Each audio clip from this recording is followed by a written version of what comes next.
আসসালামু আলাইকুম রহমতুল্লাহ। জুলাই বিপ্লবী আন্দোলনের অন্যতম ছাত্রনায়ক উনি কি বলেছেন সম্পূর্ণ কথাগুলো শুনে যাবেন।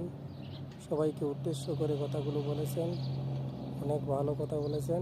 সম্পূর্ণ কথাগুলো শুনে যান।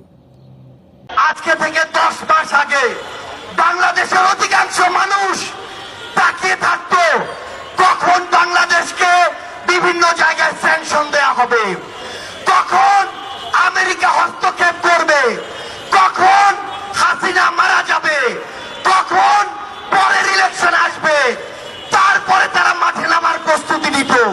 কিন্তু যেই ছাত্র জনতা রাজপথে নেমে জীবন দিয়ে এই খুনি হাসিনাকে দেশ ছাড়া করেছে, তাদের জীবনের এই যে হত্যাগুলো, এগুলোর বিচার হওয়া পূর্ব পর্যন্ত বাংলাদেশে অন্য কোনো কিছু নাম নেয়া এই অন্তর্বর্তীকালীন সরকারের মুখে মানায় না।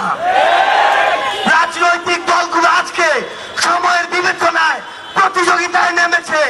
আগে সংস্কার নাকি আগে নির্বাচন, মাথায় স্পষ্ট করে ঢুকিয়ে রাখুন।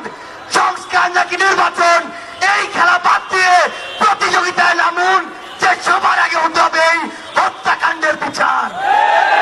যেই তাপস নানক কাদেরদের প্রত্যক্ষ মদদে এই বাংলাদেশে খুনি হাসিনার হুকুমে এবং ভারতের প্রেসক্রিপশনে এই পিলখানা হত্যাকাণ্ড হয়েছে, শাপলায় হত্যাকাণ্ড হয়েছে, জুলাইয়ের হত্যাকাণ্ড হয়েছে, সেই হত্যাকাণ্ডের বিচার হওয়ার পূর্ব পর্যন্ত এই বাংলাদেশে অন্য কোনো কিছু কখনোই প্রাসঙ্গিক হতে পারে না।